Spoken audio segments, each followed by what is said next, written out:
káàbọ̀ sórí ìkànnì tó bá dé ìgbà ọkọ tẹ́ wò wá ní abẹ́kẹ́ subscribe kẹ́lẹ́ máa jẹ ìgbádùn gbogbo ṣe náà lágbo òṣèré àti ìròyìn káàkiri lórílẹ̀‐èdè Nàìjíríà àti gbogbo àgbáyé. lọ́kàn àwọn èèyàn kan ìwọ̀n níta pẹ́pẹ́ gbìjẹ́ yẹn mọ́ àti pé bàbá ti sọ̀rọ̀ lórí nǹkan ká sì mẹ́nu kúrò níbẹ̀ kò rí bẹ́ẹ̀ lọ́dọ̀ Àkàndọ̀rọ̀ Awíkonko torí wípé nǹkan kan ní máa ń ṣàtọ́kùn fún nǹkan kan ìwádìí nǹkan kan ní máa ń mú wádìí nǹkan kan wá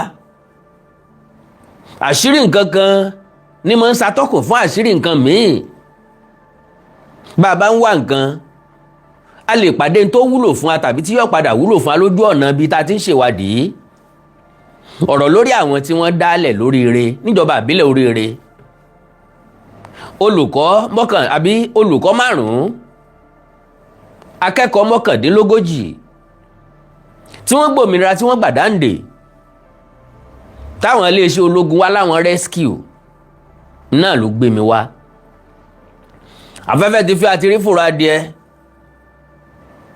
àṣírí ti tú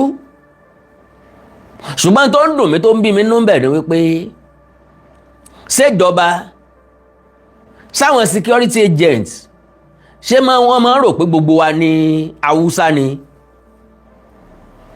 ṣé wọ́n máa ń rò pé gbogbo wa ní kò sẹ́ni tó gbọ́n láàrin wa mọ́ kò sẹ́ni tó nírònú tó láròjinlẹ̀ láàrin wa mọ́ ẹ lè blame wọn ilé ayé la wà tẹ́nìkan jáde tó ní ejò gbówó mì bóyá 40-something million àbí 53 million gbà náà ó lè jò gbówó mì ìkan náà ní ọ̀bọ kówó jẹ ní Nàìjíríà tájọ wáyé náà ni so wọ́n ti ń fẹ̀gbin ọ̀hún lọ wá ti pẹ́ a sì ń gbà á mọ́ra now àwa ní rescue tí Ọ̀yọ́ National Park tó wáyé táwọn ẹni ẹlẹ́ni lò 56 days nínú ìgbèkùn pé ọ̀nà tí wọ́n gbà wọ́n kalẹ̀ ó lọ́wọ́ kan àbòsí nínú Ṣèyí Mákindé ló ń pe àjọ àgbáyé United Nations àtàwọn àjọ bẹ́ẹ̀ bẹ́ẹ̀ kí wọ́n wá bóun ṣèwádìí gbogbo akéyín lé ní o ẹni tí ó ṣépè ẹni tí ó béébú bó ti politicize ẹ̀ pé kí ló ń try láti insinuate kí ló ń try láti sọ lo and behold apology to Ṣèyí Mákindé in that area kọ́lọ̀ ń foríjì wá kó sì mọ́ torí ọ̀rọ̀ ọlọ́rọ̀ gbá wa lẹ́nu Àkàndọ̀rọ̀ Awíkonko Àjàwàrò Awíkonko asọ̀rọ̀ lójú ọlọ́rọ̀ ẹni ọgbẹ́jọ́ ẹnìkan tó sọ̀pánù bọ́ bá gbọ́ òdì kejì ẹjọ́ yóò tún tọ́pọ̀ ẹ̀mú padà àṣírí tó tú yìí ńlọ́jẹ́ kí n tó nígbàgbọ́ tó tún pọ̀ sí nínú èrò mi àti ìgbàgbọ́ mi mọ̀ ń bọ̀ láti ìjọ́ tán ti sọ pé wọ́n jí wọn gbé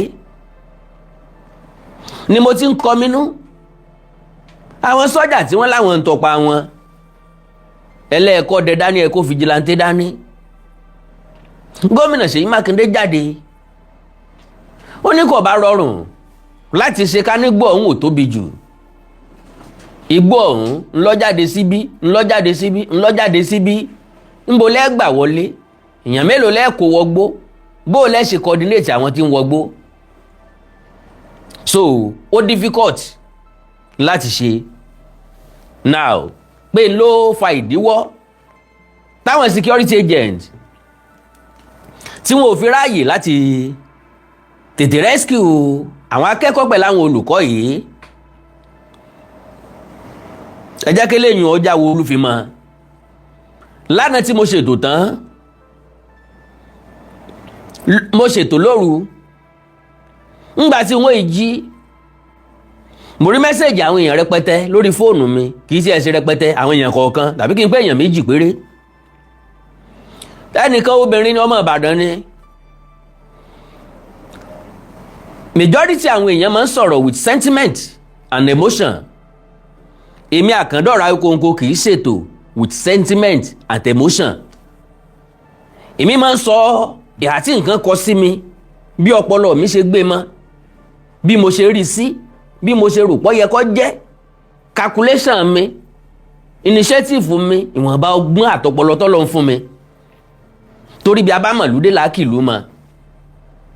So màmá yẹn kọ lẹ́ńtì epistle rẹpẹtẹ ntọ́kọ́nú ẹ̀ ní pé Ṣèyí Mákindé ò ní nǹkan kan lọ́pọlọ iye owó báyìí ló kó jẹ igbádogóje èrò wájà kinní kan wọ́n wọlé kan wọ́n ṣe kinní kan ó ti talẹ̀ kan ó ti ṣe kinní kan mọ́ ní different case lélẹ́yìí láàyè ọ̀tọ̀.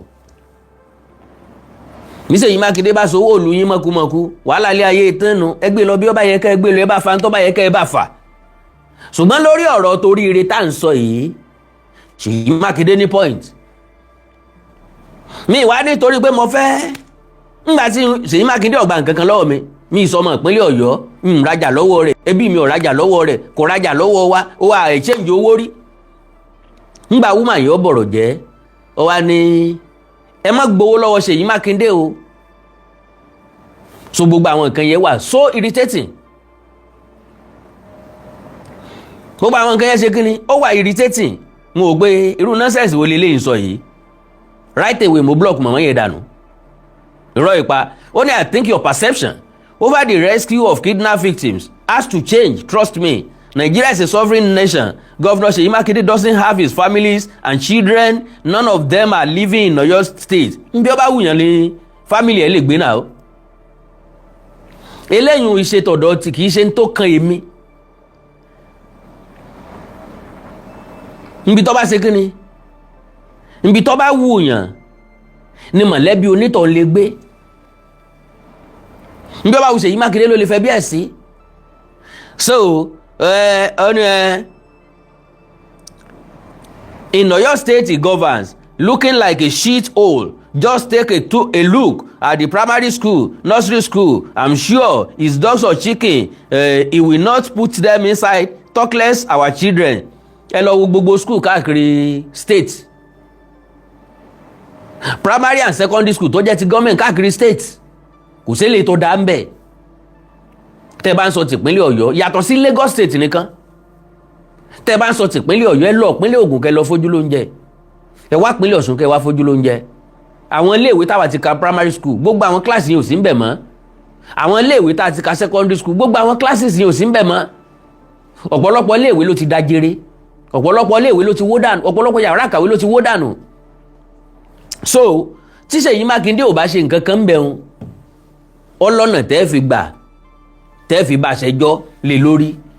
Now gẹ́gẹ́ bí nǹkan tí mò ń sọ, ìkan nínú àwọn torí kó yọ nínú ìjàmbá ọ̀hún nínú ìṣẹ̀lẹ̀ ìjínigbé ọ̀hún, Mr. Sakios Ọlátúndé, bàbá yìí sọ̀rọ̀ ó ṣàlàyé bí ìrìn àjò àwọn ṣe jẹ́.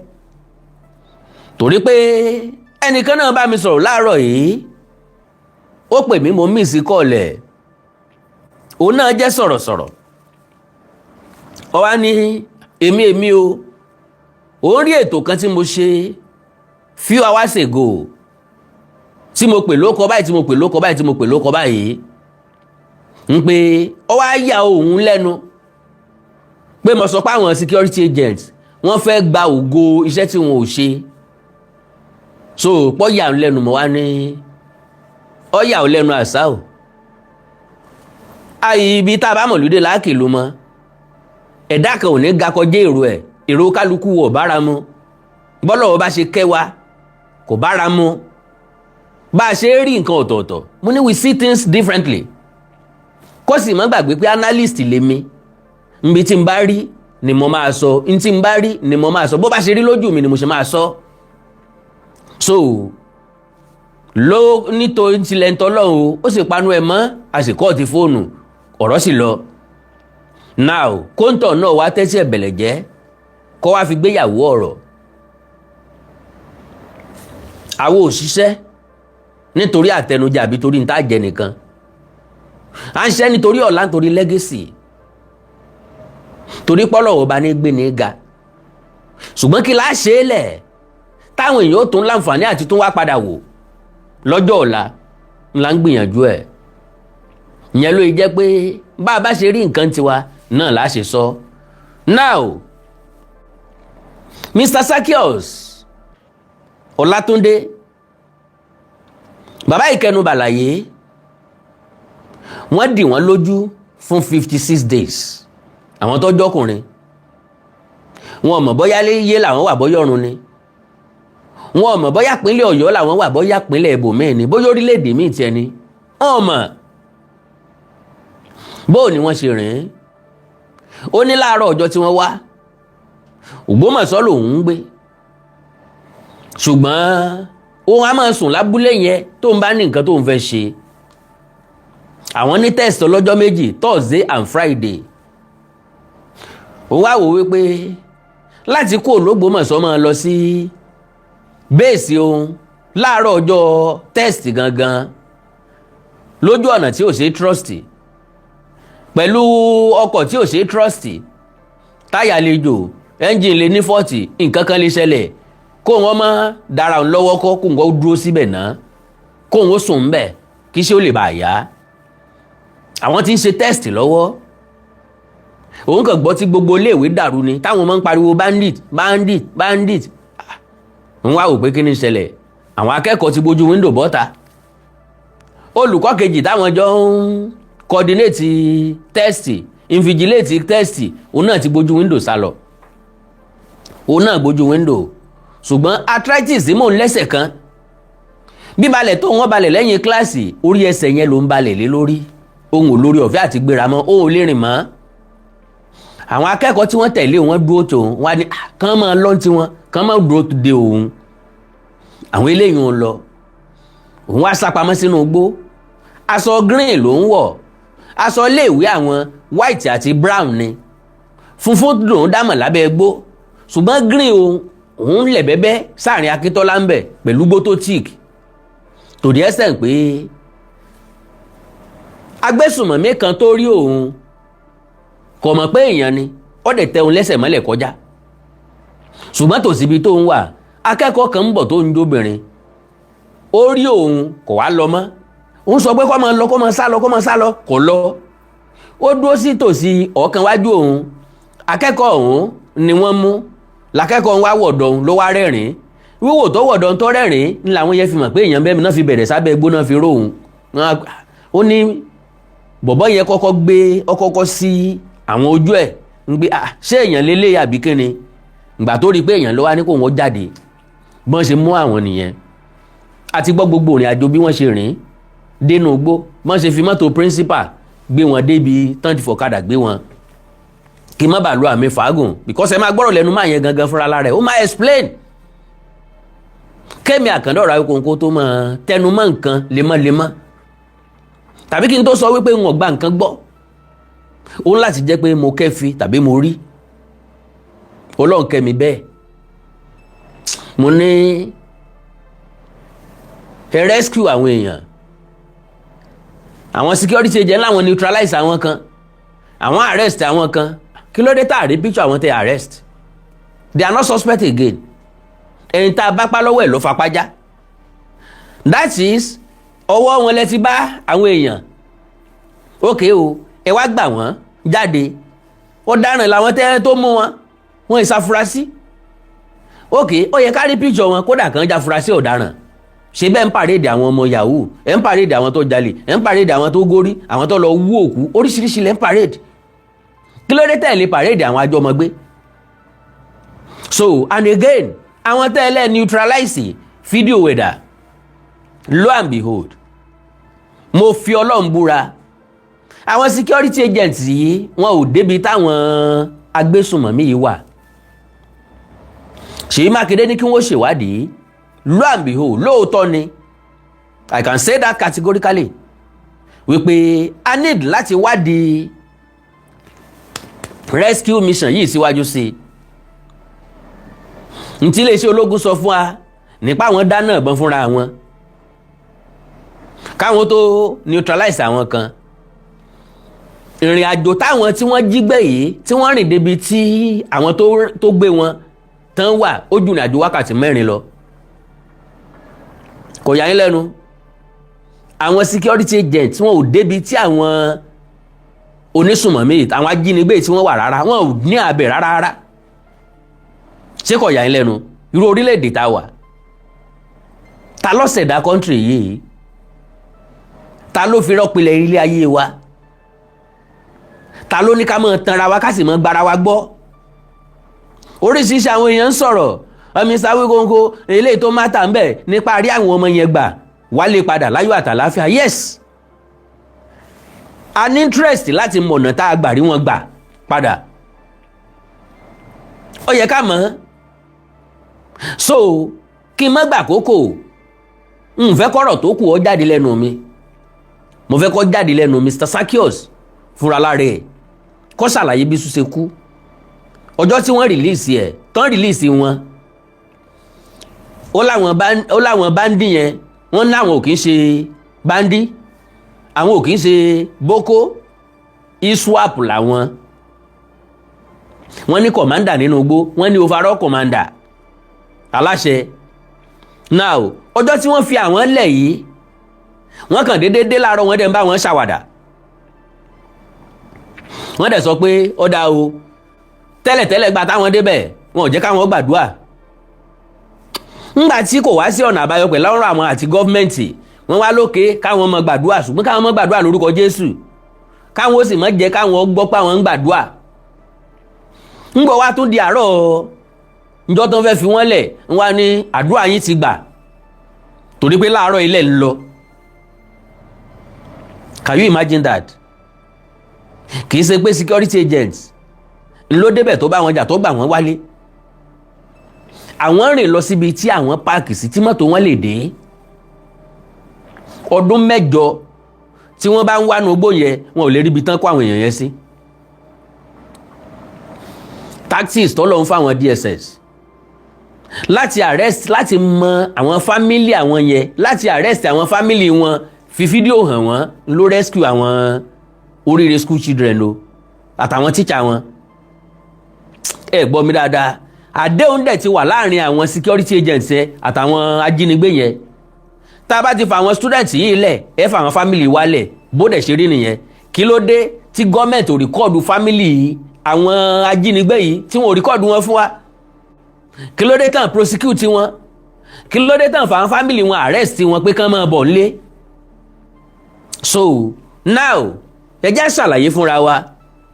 And if I may ask, if finding the source for the rescue mission, who will you hold accountable? The federal government or the state? Kò sẹ́ni tí mo lè hold accountable náà méjèèjì. They both tried their effort. Ẹ má ṣì mí gbọ́ o. Ṣèyí Mákindé gbìyànjú on his own side. Ibi tágbára ẹ mọ ó ṣe dé. Federal government gbìyànjú on their own side. Àwọn security agent ló fún wa ní gbódídí sán.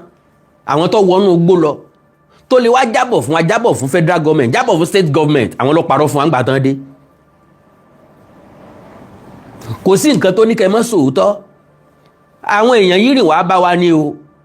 Àwọn ajínigbé yẹn ti fẹsẹ̀ fẹ́. Ọ̀nà tí wọ́n gbà lọ àmọ́ adúpẹ́ parí wọn láyọ̀ àtàláfíà, gbogbo a máa gbà kámú. Federal government ò jẹ̀bi. Gbogbo alájọ jẹ̀bi insecurity ní Nàìjíríà. Ṣùgbọ́n federal government ò jẹ̀bi, wọ́n sápá wọn, at least wọ́n ru àwọn èèyàn dìde láti lọ. State government ò jẹ̀bi, ó take proactive action immediately tí ṣẹlẹ̀ ṣẹlẹ̀. Ṣèyí Mákindé ò jókòó, àwọn security agent lọ́yọ̀ state wọn ò jókòó, ti federal ò jókòó. Ṣùgbọ́n àwọn tó wọnú igbó àmọ́ límìtì tẹ́sẹ̀ tán ṣe. Ìbéèrè tí mo béèrè ààrẹ ni dá mi lóhùn, ọjọ́ mélòó náà lò nínú igbó? Kí làwọn security agent ń jẹ́ nínú igbó? Ọjọ́ mélòó náà fi padà wálé? Ìrìn àjò tí wọ́n rìn ó yé mi pé wọ́n ti mọ̀ wípé àwọn ó gba àwọn èèyàn yìí, wọ́n dẹ̀ ti mọ spot táwọn ó ti rí wọn. Àdéhùn ti jọ wà láàrin àwọn àti àwọn ajínigbé yìí. Ẹ má màmá já, ẹ má yọnu púpọ̀. Ẹ má dààmú rárá. Ẹ já gbọ́rọ̀ lẹ́nu ẹni tí wọ́n jí gbé. Because lórílẹ̀‐èdè Nàìjíríà kò sí ní tó burú téèyàn bá ní àkóyawọ́. Kẹ́dà ọmọ sòótọ́ ó dáa púpọ̀. Àwọn ọ̀jọ̀gbọ́n olórin ti kọ sẹ́yìn. Òdodo ní gbórílẹ̀‐èdè léèké, ká fìmọ̀ ṣọ̀kan kájọ gbógo ilẹ̀ yìí ga. Òdodo tí gbórílẹ̀‐èdè léèké ó wá sí Nàìjíríà. Àwọn security agent yẹ pé wọ́n fẹ́ gba oríyìn fúnṣẹ́ tí wọn ò ṣe. iṣẹ́ ìwo ni wọn ò ṣe ọ̀rọ̀ wọn yàtọ̀ sádẹ́tẹ̀ ńgbà mo lé mú mọ́ gbá lójú wọ́n ní wọ́n á bẹ̀rẹ̀ sí wàlé ìkànnà báyìí agbọ́ ti gbígbá lójú èékánná ń bolo ti rí ìkànnà wọ́n wọnú igbó wọ́n rí àwọn tí wọ́n jí gbé wọ́n rí wọn kó jáde padà all correct a gbé pẹ́rẹ́gì ìbọn kaná pẹ̀lú àwọn tá a bá nú igbó a arrest àwọn kan a neutralize àwọn kan wọn ò arrest àwọn kankan tàbí kó jẹ́ pé ọ̀tọ̀ làwọn tí wọ́n arrest wọn ò dẹ̀ neutralize ẹnìkankan nú igbó èmi àkàndọ̀rọ̀ àwọn kò challenge federal government àtàwọn security agents àwọn ìwo ni wọ́n neutralize nínú igbó kàn ṣò ẹ̀ fún wa a fẹ́ mọ̀ a fẹ́ rí àwọn ìwo ni wọ́n arrest kàn ṣò ẹ̀ fún wa tí ìbá ṣàwọn tí wọ́n arrest ń bò míì náà máa ṣò fún wa ẹ máa gbọ́ fúnra lára yín nìsín.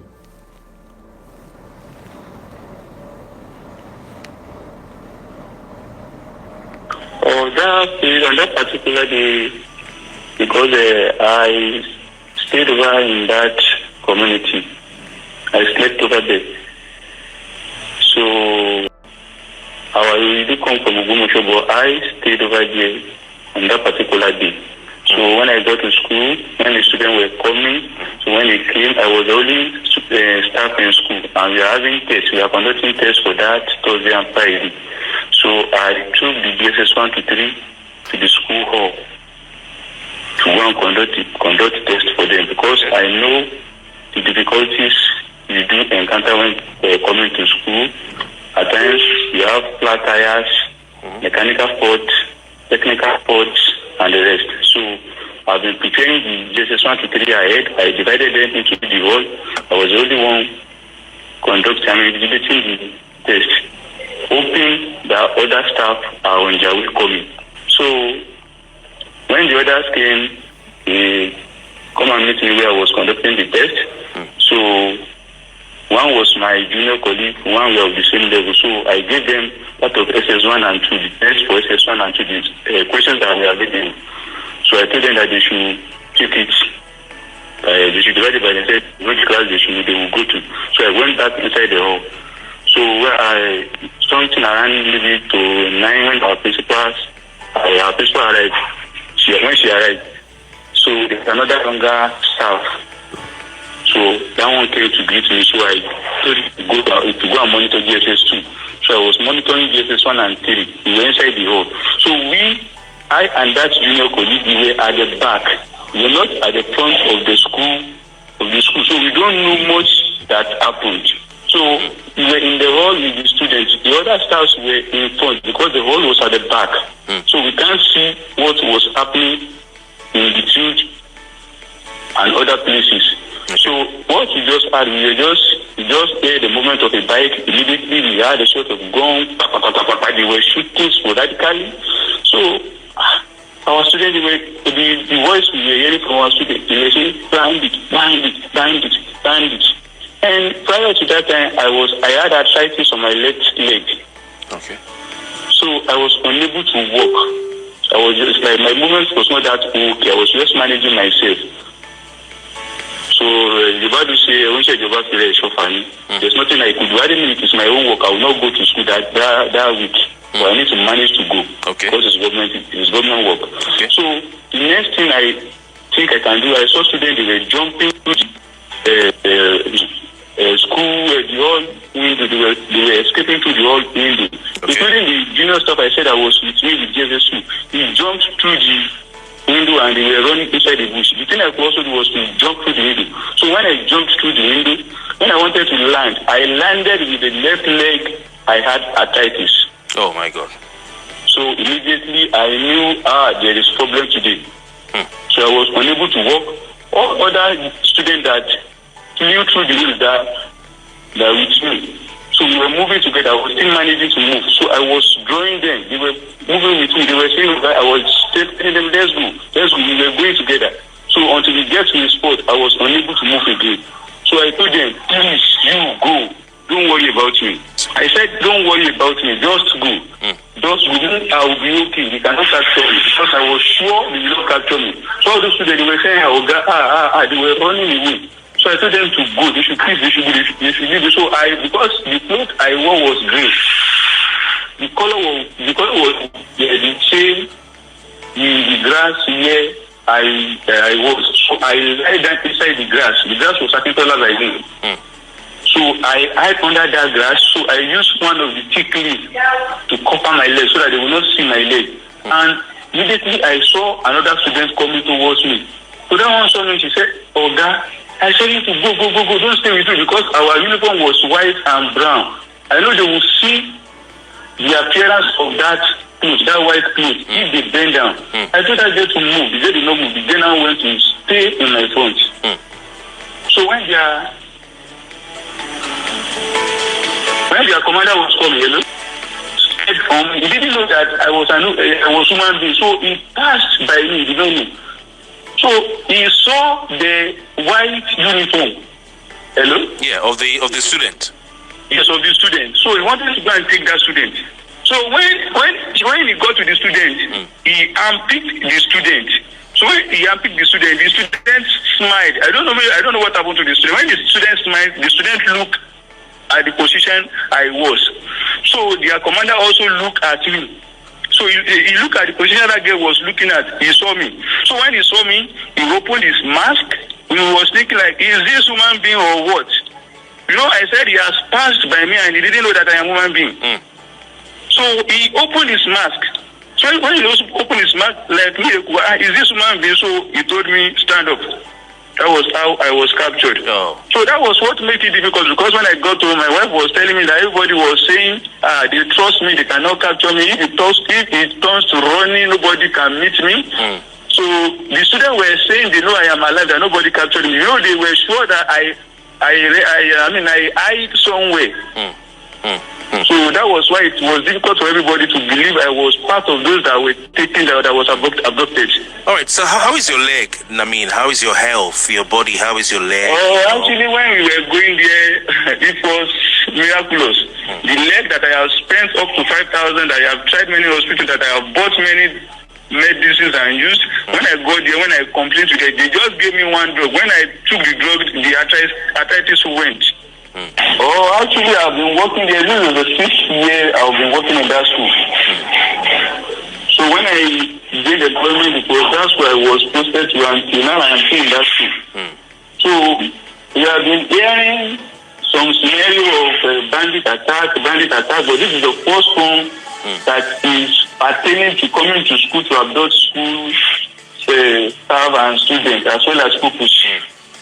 We have been hearing before that they have been kidnapping people, seeking for ransom, and the rest. Okay. What kind of support have you received, from the authorities? I know you were kept in the hospital at 2 Brigade, if I'm not mistaken, at the hospital there. Then they took you all to Lautek Hospital. So are you currently receiving any support, psychological support, financial support, just to help you get back to yourself? Is there anything that you're getting? Because you know that some promises have been made. For instance, the principal got some promise of a car, from a number of persons. So are you and your other fellow teachers who were abducted also getting any support? Actually, the utmost support for now should be health wisely. Okay. And the government, in person of His Excellency Governor, he has tried. He tried his best. Okay. And we thank God that the best, God has favored and honored the best he tried. Okay. But you've not gotten any financial support? We have tried their best. We have all been discharged except for some maybe 2 or 3 kids. Okay. Pupils rather, that they are still in the hospital. Okay. Because I was discharged yesterday night. Okay.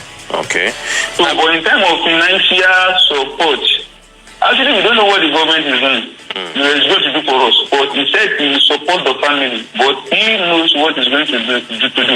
But for other people that have been coming with financial support, we only saw one. And that one was done when we were in Ibadan. So okay, and it's okay, you can believe whatever you want to believe as a content creator. They have delivered to the person that send them out, and the federal government believes so, who are you to ask otherwise? Maybe we should stop being foolish and sentimental sometimes. Ẹni tó wà nínú ìgbèkùn ló ń sọ̀rọ̀ yìí, ẹni tí wọ́n arrest, ẹni tí wọ́n kidnap ló ń sọ̀rọ̀ yìí, kìí ṣe èmi ni mò ń sọ̀rọ̀. Ẹ má máa wà sentiment, ẹ má máa wà too emotional, ẹ má máa ṣe bí ẹni tó mọ gbogbo nǹkan tán, ẹ má jẹ́ ní tó farabalẹ̀. Tiwa ni láti n tó bá ṣókùnkùn láti wá síta. That is my own and that is my life, that is part of me. I don't care about what anybody see, what anybody believe. Ntẹ́mi believe ọ̀tọ̀, ntọ́lọ́ fi dá ọpọlọ fún gbogbo wa nìyẹn. So ẹ jẹ́ ká take it easy. Èmi kọ́ ni mò ń question government. Ọ̀rọ̀ tẹ́ni sọ ló question government, ló question authenticity security agencies.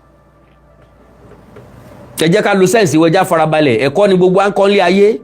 Just enveloped every one of us. Okay. So, well, in terms of our principal, we are just saying maybe the principal has been given 2 or 3 cards, but I don't know how sure it is. No. As at now, gbogbo àwọn tí wọ́n rescue yìí, promise nìkan wọ́n gbọ́, wọn tí fulfill kankan bẹ̀. Ìyẹn náà tó discuss. Okay. Rumors and fake news and the others. Kò tí ì ṣàlàyé bá ṣe rescue wọn. But the one I'm sure is that everyone was enveloped when we were in Ibadan. Okay, by a good Samaritan. How did you survive for 56 days? Were you being fed by these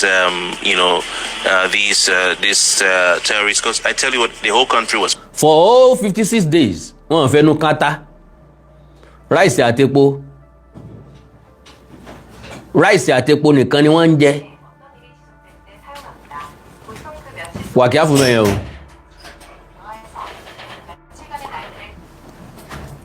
Bàǹtọ̀nà yẹn. Rice àtepo nìkan ni wọ́n ń jẹ. So now ẹja gbọ́rọ̀ lẹ́nu ẹ̀ tí tọ́rọ̀ ṣẹlẹ̀ sí jàre. Praying for you every day. So Nigerians do not allow government to rest because of you. I'm telling you, we're all worried. But how were you feeding? I mean, for 56 days. And how were you sheltering? Were you in the open, or were you kept in a house? How were you eating, and all that? Actually, what you said is difficult to say on air, but I will just say the little I can say about it. Okay. Because many people, when we came out, when we were there, we were blind. We were blind. Not ordinary blindfolded, but we were blind. We don't even know if we were in Nigeria or other country because we don't know anything. We don't know where we are. We don't know what is happening. We were saying maybe the government has forgotten us. So, but all I can say is that all the prayers people prayed for us, God answered the prayer. But in time of feeding, those people, they really tried for us. Be sincere. They really tried for us. Right from the day we were abducted, they have told us on the way when we were going that if we cooperate and the government cooperates, there will be no problem. Hope you get what I'm saying. What language did they speak to you in? They were speaking Hausa, but some are English. So we're speaking English, Yoruba. Oh, you're speaking Yoruba? Yes, they were speaking Yoruba, but they were not Yoruba people. Wọ́n kàn gbọ́ Yorùbá. Okay, but not Yoruba, but they were speaking Yoruba. Some of them were speaking Yoruba to us. Okay. Some were speaking in English. Some were speaking in Hausa language. Okay. How were you rescued? The way we were rescued was miraculous. It was your people's prayer and God's help. Let me put it that way. So they were the one that just come to us, and they actually, after we had spent some... They were the one that just come to us that fateful day. Kì í ṣe pé wọ́n jà dọ́dọ̀ wọn. Ká make clarity nǹkan. Ẹ má take effort anybody for granted. Kò sẹ́ni tó rubbish effort government. Àwọn tó lọ sínú igbó tán jáde síta wá sọ another thing fún wa. They have to clarify it fún gbogbo ọmọ Nigeria. Not for me, I am nothing. But Nigeria deserve better. If there's some Monday, when we got there, they were telling us we should not pray. But when after a month, they told us that we should be praying, but we should not call the name of Jesus out. And whenever we are praying, we should not pray out so that they will see. But it got to an extent when they see that maybe they also observe that things was not the way they want, they told us to be praying. Which they were also praying inside until the last day when their let me see, their commander came and they were just laughing, they were smiling, so they said we should thank God that we have been freed. That was what. Can you imagine? Nígbà tí commander wọn wá, only you guys should be thanking God that you have been freed. Àwọn èèyàn yẹn ló release wọn. Ọ̀nà tí wọ́n gbà release wọn iṣẹ́ àwọn DSS ni. Ẹ má ṣì mí gbọ́. DSS ti ní family wọn lọ́dọ̀. Wọ́n record fídíò family wọn. Wọ́n send ẹ̀ sí wọn. Wọ́n wò ó. Ìwọ ń bí dáàdì ẹ lélẹ́yìí. Ṣebí màmá rẹ rèé. Ń bí ìyàwó rẹ rèé. Ń bá ọmọ rẹ mẹ́tẹ̀ẹ̀ta lélẹ́yìí. Wọ́n ti jẹ́ kí wọ́n rí. Bí nǹkan bá ṣàwọn tó wà nínú igbó, àwọn èèyàn náà ò ní kú òǹbí láyọ̀ àtàláfíà. Ẹ fi àwọn èèyàn yẹn sílẹ̀ káwa náà release àwọn mọ̀lẹ́bí yín nǹkan fi release wọn nìyẹn o. Bọ́ǹgbà táwọn security agent dé kí ni ìròyìn tí wọ́n fún wa mọ̀ ń bọ̀. The next day said we should open our eyes because the two men that came out alive, we were blindfolded, we were handcuffed, our leg was chained as well. Thank God. They told us to open our eyes, to open the cloth from our eyes, and they came to use the chain and the ankle. And then they asked you to go, or did they take you to a particular spot? Did they ask you to go or they take you to a particular spot? Now, ẹ jẹ́ ká sáré kẹ́kọ̀ọ́ kan bí yìí. Majority wa ń gbà tá bá wà nínú ìnira. A máa ń sọ̀rẹ́. Bàbá rí ìtúsílẹ̀ a lè mọ̀ràn tí ẹnìkejì mọ́. Do you believe? Máà tí ń sọ̀rọ̀ yìí, they left him behind. Àwọn tó kù ẹ̀ dẹ̀ lọ. Níbi ìgbà tán rescue wọn, tán sọ pé kán máa lọ, tán dẹ̀ rí pé ẹnìkan sì kú ńlẹ̀. Ṣé bó yẹ káwọn tó kù ò dúró kí wọ́n má lọ ni? Lo and behold, wọ́n lọ o, wọ́n fi ilẹ̀ kí ló dò ń dúró, anchor ọ̀fọ̀ ọwọ́ ẹ̀ ò tètè yọ. Àwọn tó kù dẹ̀ ti ń lọ. No, I mean these people that captured us, these Boko Haram, they say they are not bandits, and they say they are not Boko Haram, but they say they are ISWAP. Okay, so where did they take you to before releasing you? Or did they take you back to Orire or where? When they released actually, as I told you before, I was the last person that was captured in school, and as well I was the last person that was released in that bush. Okay. Because the uncle that was on the both teachers, the teacher is not ordinary teacher, it's even my VP. It's my VP, so I'm the school counselor. So when the uncle there was particularly they wanted to lose the uncle when we want to eat. So the uncle, the key now break. So when the key break, that man's hand was loose, so the uncle was with me. Till the day they released us, so there was no key to lose the uncle from my hand. That was the way I was carrying the uncle. So when they released us, everybody had gone. Everybody are gone. So they now said, I cannot carry this uncle. Everybody are gone. Àwọn yẹn wá sọ pé ìwọ ò lè lọ àlè jẹ́ kó gbáǹkọ̀fù lọ bẹ́ẹ̀ o. Wọ́n wá nǹkan tán fẹ́ fi gbáǹkọ̀fù lọ́wọ́ ẹ̀. Ìkànnì wọn suggest pé ẹja gé ọwọ́ wèrè dànù jáde kọ̀mándà wọn ló wá ní no now kí lè fẹ́ gé fún ẹ jẹ́ ká ní sùúrù wọ́n ẹ̀ṣẹ̀ bẹ̀rẹ̀ sí ní try láti yọ handcuff yẹn kúrò sáwọn sọ́jà lọ rescue wọn bẹ́yẹn. That they will look for a way to lose the handcuff. So God bless you. They said they engaged the bandits and which led to the death of the soldier. No. Ní ìbẹ̀rẹ̀ ọjọ́ tí wọ́n kọ́kọ́ ọjọ́ tán kọ́kọ́ fẹ́ rescue wọn ni sọ́jà yẹn ti kú kìí ṣègbà tí wọ́n lọ. Lóòótọ́ ni wọ́n sọ fún apá àwọn engage wọn ńgbà tán débẹ̀ pé àwọn wá neutralize àwọn kan àwọn arrest àwọn kan ìyẹn nírọ́ méjèèjì nírọ́ wọn ò neutralize ẹnìkankan wọn arrest ẹnìkankan. Tán bá arrest èèyàn tán bá jáde fún alọ́la pé àwọn arrest èèyàn kankan o that means ọ̀tọ̀lẹ́ tí wọ́n dán wọ́n tán arrest. Awigongo, this shows that you did not pay attention to the information given by the government. The bandit accepted to release the captive after the bandit family was kidnapped. The same thing náà lájọ́ ń sọ. N táwa mú jáde ń bí nìsín ó ní wípé àwọn sọ́jà ò ní contact kankan pẹ̀lú àwọn agbésùnmọ̀mí nínú igbó wọn ò ríra wọn ò fojú kanra wọn. nǹkan jáde wá sọ fún wa ni wípé àwọn arrest 8 suspects àwọn dẹ̀ neutralize others. tíjọba bá tí iléeṣẹ́ ológun bá sọ fún wọn pé àwọn neutralize àwọn afurasí ọ̀daràn kan ó túmọ̀ sí pé wọ́n pa wọ́n. ìyẹn ńgbà tí ìjà ṣe gun battle wáyé láàrin méjèèjì àwọn kan ti kú ìyẹn ni pé wọ́n neutralize wọn. èmi wá jáde lánàá mo ti ń sọ tẹ́lẹ̀ pé tán bá neutralize èèyàn iléeṣẹ́ ológun máa kó òkú wọn wálé. wọ́n lè pààyàn kan fílẹ̀ nú igbó taná fílẹ̀ dé nú igbó. wọ́n lè pààyàn kan fílẹ̀ nú igbó ṣá wọ́n gbókù wọn délé. gọ́ọ̀mẹ̀ ló mọ bí ó ṣe sin bọ́n ṣe sinrú wọn. àrí fútéèjì àrókù àwọn tán gbé wálé àrá àwọn tán àrẹ́sì àwa kan ò believe.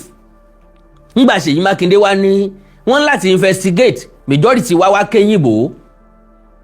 ìpérú èèyàn wo ni gan àmọ́ pé ó mọ nǹkan tó ń sọ. àwa kan tó wá ń dẹ́ho ọ̀rọ̀ yẹn síwájú sí pé ọ̀rọ̀ ẹ̀ ò clear lóòótọ́. ẹ gbọ́rọ̀ máa yẹn jàre ẹ gbọ́ bọ́n ṣe fi wọ́n lẹ̀. Then say maybe they should cut off my hand. So the other side, no, they should not cut off my hand. Though, that they should not worry. That they will look for a way to handcuff me. So you now went to look for just small tiny rope. It was a tiny rope we used to lose the handcuff. Okay. So that was how I was also released. Okay. So my people had gone far. I don't know how the route they took. I was just hearing their sound. So I was just running towards. Sorry, ẹ má bínú ẹ̀yin èèyàn.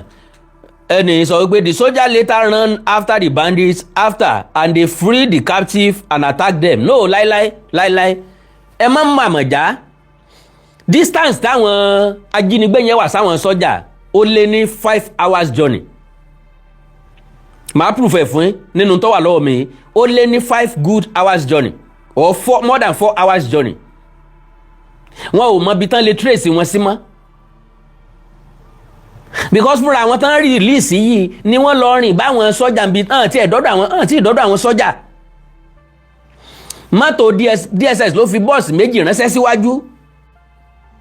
àwọn yẹn gan òwọ́nú mọ́tò wọn torí wọn bìlì pé DSS ni wọ́n bìlì pé lára àwọn Haúsá tó mú àwọn lára àwọn Fúlàní tó mú àwọn náà làwọn tó dúró yìí pé bóyá àwọn fẹ́ kó nínú ayanran bọ́ sínú náà ni àwọn fẹ́ kó lọ́wọ́ ọkú bọ́ sọ́wọ́ àrùn kọ́mọ̀ jẹ́ pé wọ́n ń gbé àwọn lọ sórílẹ̀-èdè tán fẹ́ lọ tà wọ́n sí wọ́n wọnú mọ́tò yẹn until tí kọ́ tó wáyé tán tó gbẹ́ tó sọ Yorùbá pé ẹ fọkàn balẹ̀ ẹ farabalẹ̀ àwa náà lásọ pé kán wá gbé yín kò sí ìjà láàrin àwọn sọ́jà pẹ̀lú àwọn èèyàn yìí. Yes, God bless you, sir. The government said they neutralized some and capture 8 people. God bless you, sir. ẹ jẹ́ mọ́ farabalẹ̀ tọ́rọ̀ bá ti ṣẹlẹ̀ ẹ máa gbọ́rọ̀ lọ o. Direction. Their commander called me again. He pointed gun at me. He said, "Come." When he pointed gun at me, he said, "Come." I was afraid that only me in this week. Is this how I'm going to die? That's it. He to come back. The ISWAP commander, the terrorist commander. The one inside the bush, their commander inside the bush. I can say maybe their chief commander. Let me put it that way. Their chief commander. He called me because I should come. So where am I going? I said I don't know where I told you the route my people passed. Now told me to come. So when I got to him, he told me that I should take this route. Now, ṣé mọ̀ pé máà nìyí kò ní rísì kankan láti parọ́ 56 days ni wọ́n fi aṣọ dì lójú ẹ wo inú òkùnkùn téèyàn wà for 24 hours for 26 days àwọn tí wọ́n fojú winá ogun lélẹ́yìí so kò mọ̀ nǹkankan kò mọ̀nà táwọn tó kù gbà ó wá fẹ́ gba ojú ọ̀nà kan ó bìlì pé òun gbóhùn àwọn èèyàn ọ̀gá àwọn ajínigbé yẹn wá pè ń padà pé ń bo ló ń lọ òun rò pé ibi táwọn tó kù ń gbà ní pé ibẹ̀ yẹn kọ́ náà gbà o ibi ìná gbà náà tó dàrẹ́ tẹ̀ náà tó fìyàn tẹ̀lé lẹ́yìn kó tó lọ rìn báwọn tó kù lójú ọ̀nà àwọn tí ń lọ wájú ọ̀wẹ̀yìn kálukú ọmọ ibi tó rí ń gbé àwọn rè